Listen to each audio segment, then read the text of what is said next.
আপনি কি সিঙ্গেল? বাবা তুমি শুধু একবার ভক্ত, তুমি কেন মেয়েদের পিছনে ঘুরবা? আসলে একটা ব্যাপার কি, সেটা হচ্ছে যে আপনি ভাইরাল জিনিসটা কাকে বলে এটা এখনো পরিচিত হন নাই, তো এই জন্য আপনার কাছে মনে হয় যে মেয়েরা নক দিবে কিনা। আরে মেয়েরা হয়ে থাকবো মিয়া, আপনি এইগুলো নিয়ে চিন্তা করেন কা? আপনি কি সিঙ্গেল? হ্যাঁ আপনি কি সিঙ্গেল? হ্যাঁ। আপনি কি একটাও প্রেম করতে পারেন না? আমি আমাকে পছন্দ করে না। কেউ পছন্দ করে না? না। তাহলে আজকে আপনি একটা কাজ করবেন, আজকেই চলে যাবেন আপনি সেলুনে। কোথায়? সেলুনে। সেলুনে চলে যাবেন, গিয়ে চুলটারে কালার করবেন। কি করবেন? কালার করব। আপনি 7 রঙের চুলটারে কালার করবেন। কালার কইরা কি করবেন জানেন? ইন্টারভিউ নিমু আন্নের ইন্টারভিউ নিমু। আন্নে হাফেজ ছিলেন, হাফেজ থেকে আপনি হয়ে গেলেন কি হয়ে গেলেন? টিকটকার। হাফেজ থেকে আপনি টিকটকার হয়ে গেলেন। আপনার ইন্টারভিউ নিলাম, নেওয়ার পরে আপনার ইন্টারভিউ নেওয়ার পরে আপলোড করে দিলাম, আপনি কি হয়ে গেলেন? ভাইরাল হয়ে গেলেন। ভাইরাল হয়েছে আপনি ভাইরাল হয়ে যাবেন। যেই মাত্র আপনি ভাইরাল হয়ে যাবেন, আন্নেরে বুয়া বুড়া জোয়ান ছেলে মেয়ে হিজড়া সবাই আপনাকে, মানে সব মেয়ে হিজড়া যতগুলো মানুষ আছে সবাই আন্নের কি করবে? মেসেজ দিবে। মেসেঞ্জারে কইবে হাই। মেসেজ দিব, আমার লাগে ফ্যান করব। ফ্যান দিকে পাতাইবো তোমালে। উমাগো। তারপরে আপনি কি করবেন? আলামচে প্রেম করবেন। কি করবেন? প্রেম করব। এরকম কিন্তু গড়ছে আমাদের দেশে। শিপনটা চিনেন আননে? শিপন ও ওই যে চুল যে কালার করছে, গু দিছে গরুর গু। আমাদের দেশে ওমরে চিনেন আননে? ও অমরন ফায়ার। না কোন ওমর? আমাদের দেশের অমররে চিনেন আননে? এই যে চুল কালার করছে। ও আচ্ছা, বস্তির পোলা। রিসেন্টলি যে ভাইরাল হইলো। হ্যাঁ বস্তি কালার মারলো। আমার বাবা শিপন, আমি কি ভাইরাল হব না? আর বাবা তুমি ভাইরাল জিনিসটা বুঝোই না বাবা। তুমি যদি একবার ভাইরাল হও, মেয়েরা তোমার পিছনে ছুটবে বাবা। মেয়েরা তোমার আইসা তোমার বাসায় বইসা থাকবে বাবা, হুইতা থাকবে বাবা। তাহলে আপনি কি করবেন? আগে চুল কালার করেন। আন্নের জন্য আমি সেলুন দেখতেছি বাবা, আন্নের জন্য আমি সেলুন দেখতেছি। আপনি সেলুনে গিয়ে চুল কি করবেন? কালার করবেন। কালার করব। কালার কইরা আন্নের ইন্টারভিউ ব্যবস্থা করতেছি। আন্নে ভাইরাল হয়ে যাবেন। আন্নের যতগুলো মেয়ে আছে হিজড়া আছে, যতগুলো মানুষ আছে, আন্নের আইসা মেসেজ দিব। এখন ভাই এত সময় যদিও ফানি করলাম, আমার মন থেকে, আমার হৃদয় থেকে, আমার মন থেকে আমি আপনাদেরকে দুইটা কথা বলি। দেখেন, রিসেন্টলি ওমর নামের আলেম, উনি আলেম থেকে মাথার চুল কালার করলেন, টিকটকার হলেন। আমরা যতটুকু জানি, কল রেকর্ড থেকে যতটুকু আমরা বুঝলাম যে শিপন ওনাকে উৎসাহ দিয়েছে। মানে উনারও নিজ থেকে একটু আগ্রহ ছিল, উনারও আগ্রহ ছিল, কারণ উনি এর আগে মুসলিম টিভি বলেন অনেক বিভিন্ন মিডিয়াতে উনি কাজ করেছেন বা ওয়াজ করেছেন।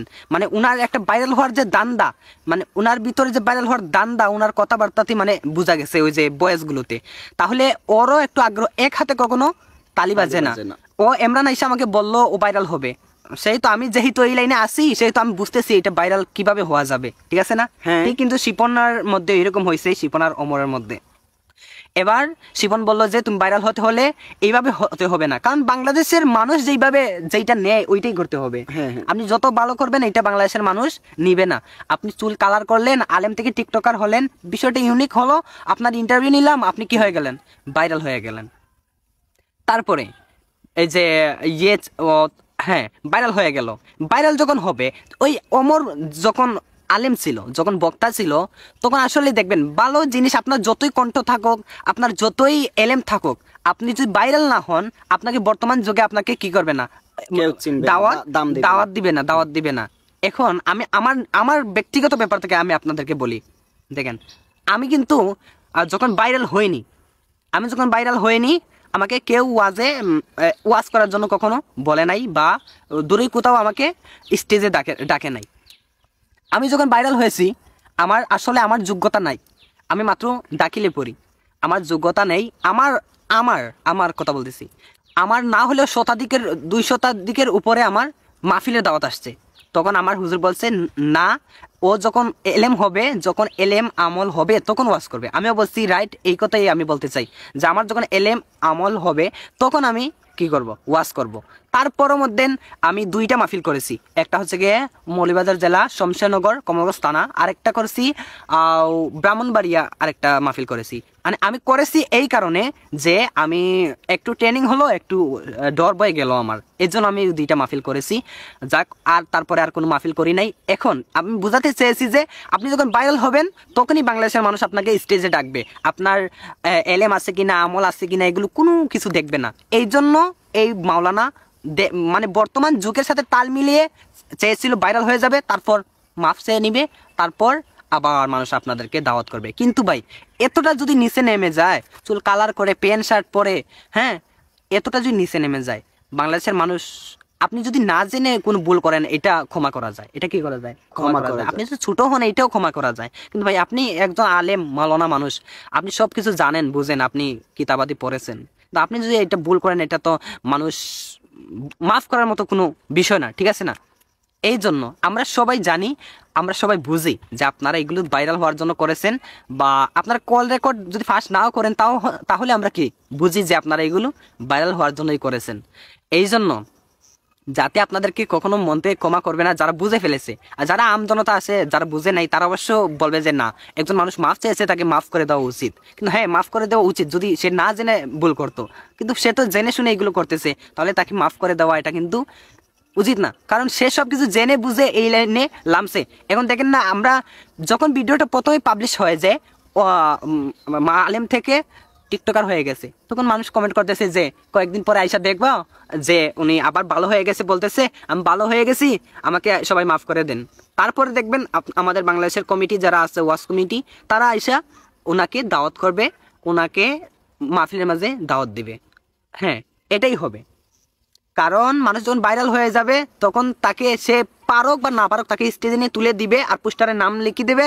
মানুষ ওনাকে দেখার জন্য হলেও আসবে, ওনার কথাগুলো কি এগুলো শোনার জন্য আসুক আর বা না আসুক, ওনাকে দেখার জন্য হলেও আসবে, কারণ উনি ভাইরাল, কারণ উনি ভাইরাল। এই জন্য ওনার দান্দাটা ছিল এরকম। বা আগামীতে যদি ওনার পরেও যদি এরকম কোনো মানুষ আসে যে হাফেজ থেকে টিকটকার হয়ে গেছে, টিকটকার থেকে এই হয়ে গেছে, সেই হয়ে গেছে, আপনারা কখনো এগুলোতে কান দিবেন না। আপনারা কখনো এগুলোকে লাইক কমেন্ট শেয়ার কিছুই করবেন না। আপনাদের শেয়ারের কারণে তো এগুলো ভাইরাল হয়, আপনাদের লাইক কমেন্টের কারণে এগুলো ভাইরাল হয়। আপনারা যদি ওগুলোতে সাপোর্ট না দিতেন তাহলে ওগুলো কি হতো না, ভাইরাল হতো না। এই জন্য আপনারা একটু সজাগ হন, হুঁশিয়ার হন। আপনারা যেগুলো বাজে জিনিস ওইগুলো প্রচার করবেন না, যেগুলো ভালো জিনিস ওইগুলো আপনারা প্রচার করেন, ভাইরাল করেন। এই জন্য দোষ আপনাদেরই, আবার আপনারাই দোষ খুঁজেন। এই জন্য আবার বাংলাদেশে এতটা পরিমাণ, যতটা পরিমাণ সাংবাদিক ইউটিউবার বেড়েছে, ততটা পরিমাণ জনসংখ্যা মনে হয় আমার মনে হয় নাই, যতটা পরিমাণ সাংবাদিক হয়েছে। প্রতিটা ঘরে ঘরে সাংবাদিক।